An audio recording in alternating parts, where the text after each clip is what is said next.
یہ کتاب ہے المستدرک علی الصحیحین للحاکم النیسابوری، چاپ دارالفکر۔ یہ کتاب اس کتاب کی جلد نمبر 3 ہے، اور یہ چھپی ہے کتاب سنت 2009 میں۔ اس کتاب میں چلتے ہیں صفحہ نمبر 334 میں۔ یہاں پر ابی ذر رضی اللہ تعالی عنہ روایت کرتے ہیں، حدیث نمبر ہے 4675۔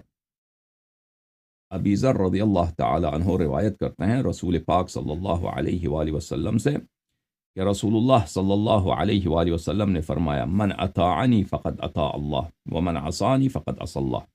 اے میرے صحابہ، خطاب کن سے ہے؟ صحابہ سے ڈائریکٹلی ہے، اور اس کے علاوہ ہم سے ہے، پوری امت سے ہے، جو قیامت تک لوگ آئیں گے ان سے ہے۔ تو ہم سے خطاب انڈائریکٹلی ہے، کیونکہ وہ شرافت ہمیں حاصل نہیں ہے کہ ہم رسول پاک صلی اللہ علیہ وآلہ وسلم کے مجمع میں ہوتے، ان کی بات سنتے۔ ڈائریکٹلی خطاب صحابہ سے۔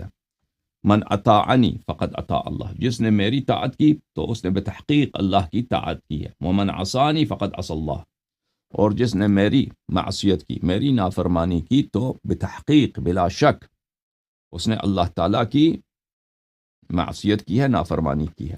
ومن اطاع علی علیہ السلام فقد اطاعنی۔ اور میرے صحابہ سن لو کہ آپ میں سے جو بھی شخص، آپ میں سے جو بھی فرد میرے بھائی، میرے داماد، میرے نفس نفیس امیر المؤمنین علی علیہ السلام کی طاعت کرے، اس نے میری طاعت کی ہے۔ ومن عصى علی علیہ السلام فقد عصانی، اور جس نے علی علیہ السلام کی معصیت کی ہے، اس نے میری معصیت کی ہے۔ اور یہ حدیث حاکم نے فرمایا کہ صحیح الاسناد ہے۔ حدیث نمبر 4675، 4675۔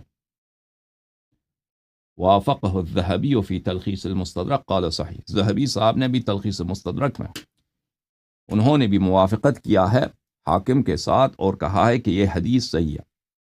تو میرے محترم ناظرین، جب رسول پاک صلی اللہ علیہ وآلہ وسلم نے صحابہ پر امیر المؤمنین علیہ السلام کی طاعت اسی طرح واجب کر دی ہے جیسے ان کی اپنی طاعت واجب ہے، جیسے اللہ کی طاعت واجب ہے، اور جب رسول پاک صلی اللہ علیہ وآلہ وسلم نے اپنے صحابہ پر امیر المؤمنین علیہ السلام کی نافرمانی اسی طرح حرام کر دی ہے جیسے ان کی اپنی نافرمانی حرام ہے، اور اللہ تعالیٰ کی نافرمانی حرام ہے، تو اس کا نتیجہ کیا نکلا؟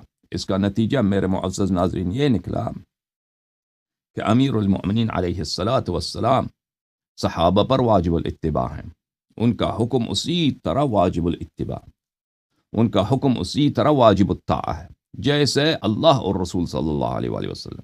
اور یہ عبارت اخرى ہے اس فقرے سے کہ رسول پاک صلی اللہ علیہ وآلہ وسلم نے غدیر خم میں فرمایا، من کنت مولا فہذا علی علیہ السلام مولا، کہ جس کا میں آقا اور سرپرست ہوں، امیر المؤمنین علیہ السلام اس کے آقا اور سرپرست ہیں۔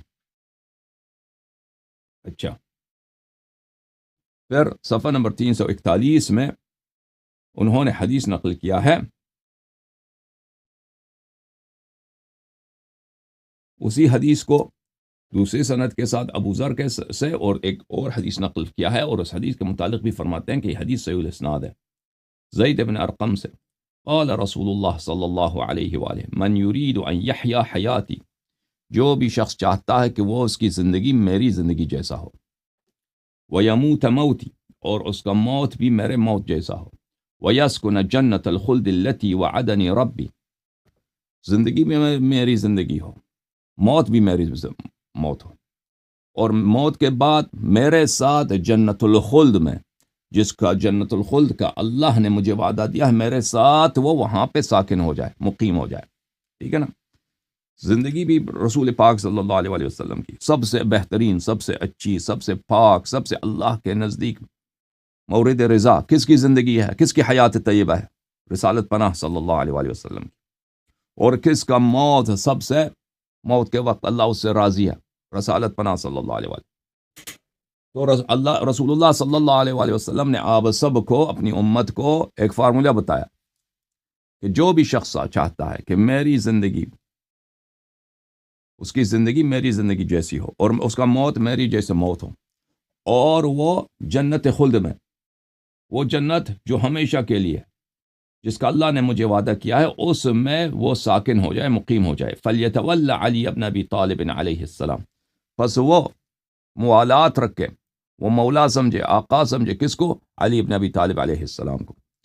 فَإِنَّهُ لَن يُخْرِجَكُم مِّنْ هُدًى وَلَن يُدْخِلَكُم فِي ضَلَالَةٍ، کیونکہ وہ کبھی آپ کو ہدایت سے دور نہیں کریں گے اور کبھی آپ کو گمراہی میں داخل نہیں کریں گے، کبھی نہیں. یہ رسول پاک صلی اللہ علیہ وسلم کا وعدہ ہے. اور یہ فرمان کس کو ہے؟ صحابہ کو سب سے پہلے.